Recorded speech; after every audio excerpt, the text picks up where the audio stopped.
نحمده ونصلي على رسوله الکریم اما بعد۔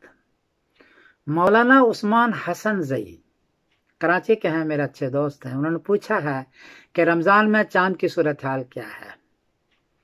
جواباً عرض ہے کہ 1 اپریل بروز جمعہ کو انڈیا میں چاند کی اونچائی ہے 2 ڈگری، برما میں چاند کی اونچائی ہے 1 ڈگری، بنگلہ دیش میں چاند کی اونچائی ہے 1 ڈگری، کراچی میں چاند کی اونچائی ہے 2 ڈگری اور پشاور میں چاند کی اونچائی ہے 1 ڈگری۔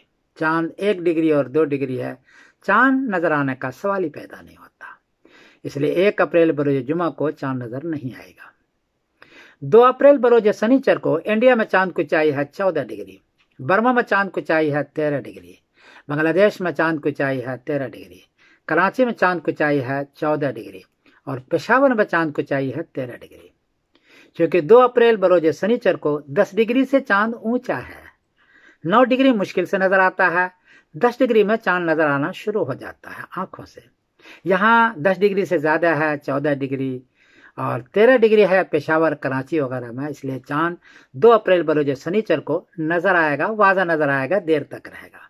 اور 3 اپریل بروز اتوار کو رمضان کی پہلی تاریخ ہوگی۔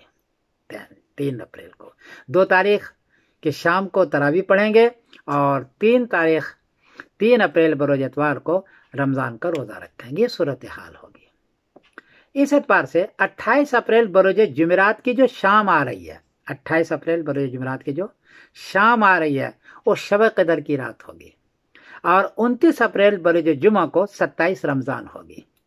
شب قدر یہ کوئی ضروری نہیں ہے کہ 27 رمضان کو ہی ہو، کیونکہ حدیث میں آتا ہے کہ 21 کو ہے، کسی میں 23 کو ہے، کسی میں 25 کو ہے، کسی میں 27 کو ہے، کسی میں 29 کو ہے، اس لیے 27 کوئی طے نہیں ہے، لیکن عام مشہور ہے، لوگ کرتے ہیں، تو اسی اعتبار سے میں بتلا رہا ہوں کہ 28 اپریل بروز جمعرات کے بعد جو شام ہے وہ شب قدر کی رات ہوگی۔ یہ صورتحال ہوگی انڈیا، پاکستان، بنگلہ دیش وغیرہ میں۔ یہ رمضان کا مہینہ ہے، اس میں قرآن پاک اتارا گیا ہے۔ آیت موجودہ شہر رمضان الذی انزل فیہ القرآن، اسی رمضان کے اندر لیلۃ القدر ہے جو 1000 مہینے سے بہتر ہے۔ انا انزلناہ فی لیلۃ القدر، کہ ہم نے اتارا اس قرآن کو لیلۃ القدر میں، جو رمضان کے مہینے کے اندر انشاءاللہ العزیز ہے۔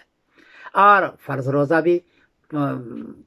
بھی فرض کیا گیا ہے، اس لیے ان مہینوں میں رمضان کا روزہ رکھیں، تراویح پڑھیں، قرآن پاک کی زیادہ سے زیادہ تلاوت کریں، زکوٰۃ صدقات دیں۔